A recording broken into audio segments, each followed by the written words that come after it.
Now, so that's just from the introduction, kind of getting into the book. And now we'll go to the actual book. And I'm not going to go into the whole thing of who actually put these words on the paper. Again, it's credited to Maurice, but did someone else possibly write it and he blessed it? Did he tell someone to write it? Did he have a ghostwriter? Right. I don't know.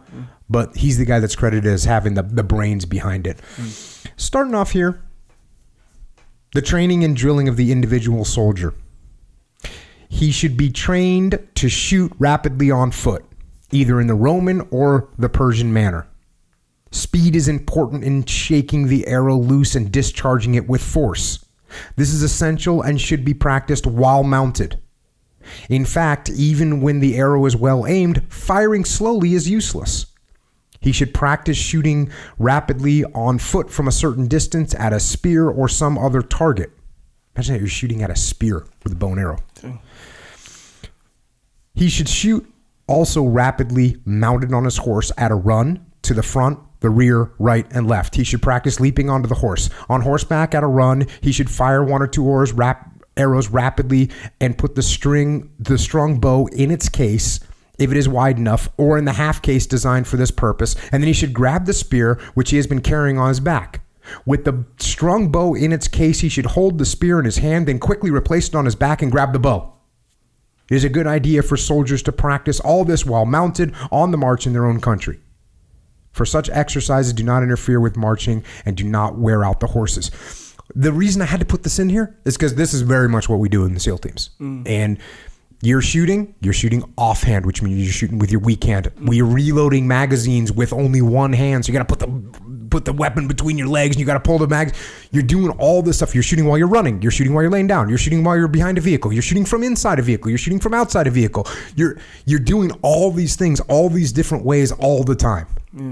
Because the better you get in all these strange situations, the better you're going to perform in these strange situations. And you can apply this to any, a business. And I've talked about this before. When you're dealing with business, you want to train your people so they can handle these weird situations. Be a bad customer. Pretend to be a bad. If you've got leaders that you're training, be a horrible employee.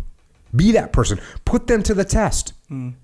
How are they going to handle an employee that flies off the handle? How are they going to handle an employee that doesn't fly off the handle and get all verbal but just goes cold? Oh, what are you going to do now? How are you going to handle this person?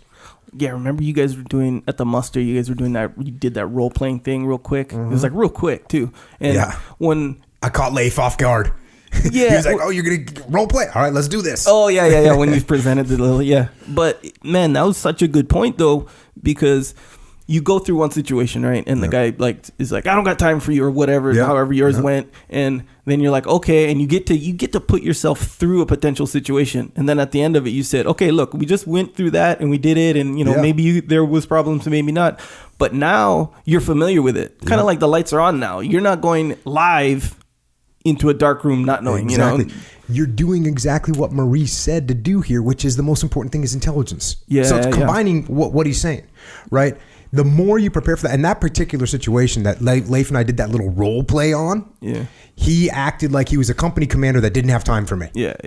And he took it to the next level and said, I don't have time for you because I got guys in combat right now. I got troops in contact, which is, when you got troops in contact, that's where everyone's going to focus on that. So I'm in there playing this young SEAL officer going, excuse me, Captain, hey, I'd like to talk to you about an operation we're going to do in your area of operations tonight. Leif says, hey, I'm busy. I got troops in contact. Leave me alone. And I was kind of taken aback, and I said, sir, you know what? Can you just tell me where your ops officer is and I'll go talk to him? And that was it. I overcame it because what else are you going to do? But it took me a second. I had to think on my feet. If that ever happened again, I wouldn't have to think on my feet. I'd have the answer. And you went through, if you were to do that in a real situation and you stumble, you didn't know what to do, that's a huge deal. It's looking bad. You're not giving any confidence. You're saying, hey, I want to come into your area of operations and execute a mission tonight, and I can't even put a sentence together? Not good. So that's why we rehearse. That's why we rehearse worst case scenarios. That's why you practice shooting on the horse, off the horse, putting your bow away, pulling it back out, throwing your spear. That's what you do. It's crazy how even going through it one time that much. Well, when I work with companies, I'll do a role play. And I'll tell them, watch what happens in 3 times, 3 iterations, they get that much better. They'll go from totally stumbling and not being able to handle a bad employee to where the third time they got it. Yeah. That's all it takes. It's crazy. Yeah. And it was the same thing. We put guys through, in the SEAL teams, we put guys through really hard training scenarios. And they would blow it, and I'd kill all this is training. I'd kill all the good guys, right? They'd all be getting hit with paintball. You're dead. You're dead. Next time, I'd say, okay, here's the mistake you made. Let's look at it. What would you do? Step back. What would you do different? Oh man, I didn't see that. I got drawn to the situation. Okay, so let's do it again. They're going to be 50% better the next time. The time after that, we can't even catch them anymore because they got it. Yeah, it's crazy. Preparation.